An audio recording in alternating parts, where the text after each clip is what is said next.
La activación del año preelectoral gira actualmente sobre la candidatura presidencial de Jaime Nebot, la candidatura asambleísta de Rafael Correa y las desavenencias en el Consejo Nacional Electoral.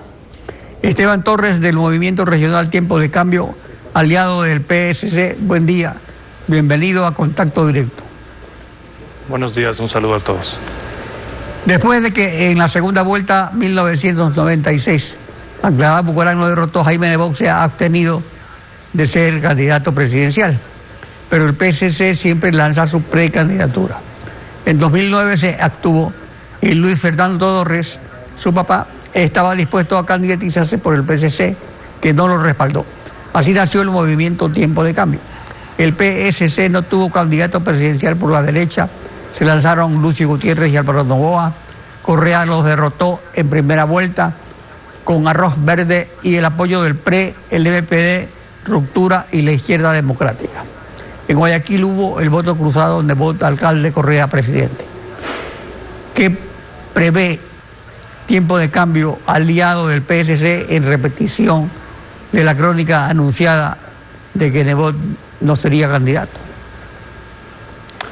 Bueno, el movimiento Tiempo de Cambio que presido y que además compone la bancada del Cambio Positivo en la Asamblea Nacional junto con el Partido Social Cristiano y dos movimientos más, está a la espera del anuncio del abogado Jaime Nebot, que yo creo en lo personal que tiene que ser el candidato, ya que tiene la experiencia para paliar precisamente los dos grandes problemas del Ecuador, que es el tema económico y la seguridad. Pero como le digo, estamos todavía esperando su anuncio. El hecho de no llegar a la presidencia no significa que el PSC y sus aliados no tengan poder, pues lo han tenido por lo menos con 5 presidentes, con una bancada bien manejada en el Congreso o Asamblea. Si a esto aspira el PSC y Nebot como gran elector por Guayas, ¿el objetivo sería un candidato único de centro o derecha? Bueno, habrá que ver qué pasa con los anuncios. Precisamente, yo creo que más allá de las candidaturas presidenciales no se puede descuidar la Asamblea, que ha demostrado que es un órgano de poder fundamental en cualquier gobierno, pero como le digo, estamos a la expectativa de lo que anuncie el exalcalde de Guayaquil, porque yo creo que sin duda será el anuncio más importante en materia preelectoral y desde el cual se podrán tomar otras decisiones en el caso de que no decida correr por la presidencia. ¿Cómo ve el nuevo ensayo de la candidatura de Rafael Correa a vicepresidente o a asambleísta? ¿Se concretará? Bueno, yo creo que el anuncio que ha hecho pasa también por la realidad judicial. Cualquier eventual candidatura a la vicepresidencia tiene una prohibición expresa en este momento, además un problema, un obstáculo con la prisión preventiva. Sin duda será una decisión ya de él. Lo que sí le puedo decir es que no podemos tampoco vivir de prohibiciones, sino que tienen que ser derrotados en las urnas los mitos y las falsas promesas también que ha hecho la izquierda en este país y que nos tienen en esta grave crisis económica y política. Pero las prohibiciones no las inventan ahora. Las prohibiciones fueron inventadas por Correa.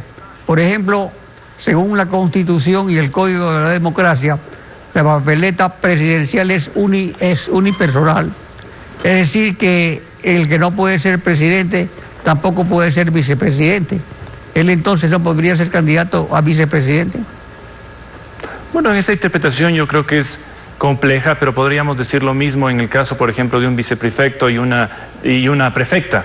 Yo creo que en este caso sí podría ser candidato a vicepresidente, pero como le digo, tiene el problema no solo de la inscripción, sino también de lo que pasa en la realidad judicial. Pero más allá de que pueda o no pueda ser, yo creo que tenemos aquí que enfrentar en las urnas a la izquierda que está organizada, a la que no se le puede subestimar, porque con una polarización y además con una dispersión del voto, con un pequeño porcentaje puede estar en segunda vuelta. Así que yo más bien hago un llamado a construir las ideas necesarias en defensa de la economía, de la familia ecuatoriana, para estar preparados en el 2021. Pero así como la candidatura de Nebot tiene su influencia muy importante en el electorado, también la de Correa, especialmente para tener un espacio para hacer campaña, que de todas maneras la va a hacer aunque no sea candidato, porque crea una expectativa o una ilusión, pues él es un fabricante de fantasías. En ese caso, por ejemplo, el asunto judicial. La sentencia tiene que ser ejecutoriada para que él no pueda ser candidato a nada, pero por el tiempo que resta no va a ser ejecutoriada esa sentencia si es que se dicta una sentencia condenatoria. Por otro lado, la orden de prisión en el exterior no se cumple mientras no esté en firme. Eso lo dicen todos los tratados de extradición. Una prisión preventiva no tiene la misma fuerza que una prisión en firme. Entonces, él no podría regresar porque podría ser detenido en el Ecuador. Bueno, sin duda la inscripción de las candidaturas para alguien que quiere ser candidato a presidente o vicepresidente pasa necesariamente por pisar el territorio nacional, lo cual es un obstáculo cuando alguien tiene ya una orden de prisión. Es cierto que todavía no hay sentencia ejecutoriada condenatoria, sin embargo, la inmunidad, además, que se da cuando alguien es candidato, se activa con la inscripción a la candidatura, pero fenece precisamente cuando termina esa campaña. Entonces yo creo que hay una serie de obstáculos para cualquiera de las dos inscripciones y pasa también por una decisión del Consejo Nacional Electoral, la calificación, la verificación y por supuesto la posibilidad de que alguien pueda estar en la papeleta de los ecuatorianos, sea para la dignidad que sea en el 2021.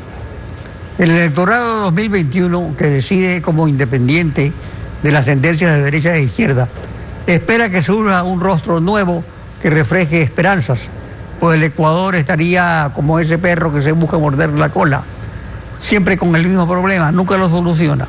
¿Ven en el horizonte político esa posibilidad de un candidato nuevo? Bueno, yo creo que el 2021 el Ecuador, los ecuatorianos van a buscar la persona que pueda resolver los grandes problemas que estamos experimentando en estos momentos. El tema económico, que es gravísimo con la crisis del coronavirus, la caída del barril de petróleo, la falta de dinero en la caja fiscal, el exceso gasto público, $1.000 millones al mes gasta el Estado en su gasto corriente. Entonces yo creo que esos problemas afectan a los ciudadanos, a los ecuatorianos, el tema de la seguridad. Y quien logre no solo conquistar, sino convencer a los electores tendrá sin duda el favor. Yo espero que sea una opción demócrata, que no sea una opción violenta como la que también se pinta ya en el panorama electoral y que comprenda que los grandes problemas del Ecuador tienen que ser solucionados con todos en democracia, pero con la firmeza necesaria que requiere el momento histórico del país. Pero el problema no depende solo del gobierno, depende de todos, porque todos los días el gobierno ofrece porque le piden a las universidades, a los periodistas, a los profesores, a los médicos, a todo el mundo les ofrece obras, ofrece universidades, ofrece a los policías también. O sea, así no es posible que haya austeridad, así no es posible que reduzca el tamaño del Estado. O sea, ¿qué hace un gobierno nuevo que quiera realmente sanear las finanzas públicas si la filosofía del ecuatoriano es vivir alegremente pidiendo el plata al gobierno y el gobierno alegremente ofreciendo la plata que no tiene?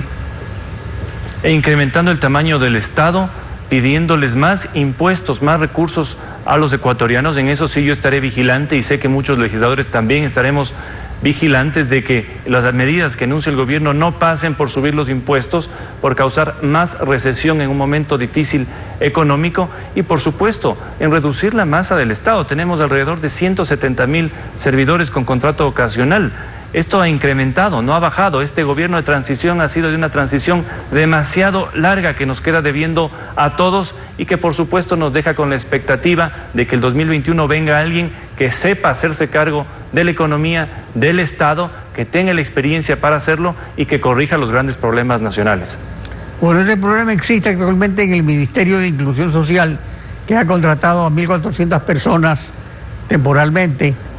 Pero eso revelaría más bien que por la época preelectoral es que se hacen esas contrataciones, con el fin de respaldar alguna candidatura del Estado candidato.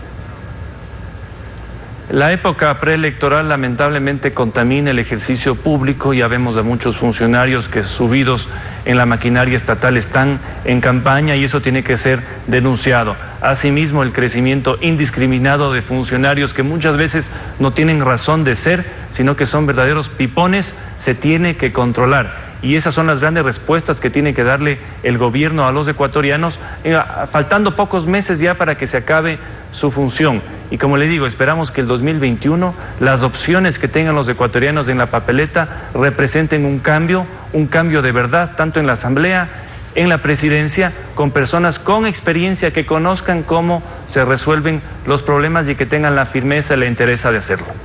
Actualmente en el Consejo Nacional Electoral no hay la mayoría de partido único de Alianza País, sino una mayoría pluripartidista, PSC, Alianza País, Pachacuti, que impone a rajatabla su voluntad. ¿Qué puede asegurar a la ciudadanía unas elecciones sin apagones? ¿Un nuevo CNE o una conciliación de mayoría y minoría, o que como en toda democracia o dictadura se imponga siempre la mayoría? Las rencillas internas entre los consejeros del Consejo Nacional Electoral no les han afectado a ellos, sino que les han afectado a los ecuatorianos que han perdido confianza en el órgano electoral. Sin embargo, y a puertas del proceso que se viene en el 2021, el Consejo Nacional Electoral tiene el deber de darles justicia electoral, en primer lugar, a todos quienes participan en el proceso, y además resultados rápidos, reales y sin trampas. Lo que esperan los ecuatorianos es saber quién es presidente a la media hora o a la hora de que se haya cerrado el proceso electoral, como sucede en Colombia, como sucede en Perú. No queremos apagones, no queremos demoras, y esa es la gran tarea que tiene este Consejo Nacional Electoral, con sus peleas internas o sin sus peleas internas, frente a los ecuatorianos. Pero la mayoría del Consejo Electoral tiene al PSC, y también la mayoría en la Asamblea, que perdonó a la presidenta del Tribunal Electoral, del Consejo Electoral, por, digamos, violación a la ley.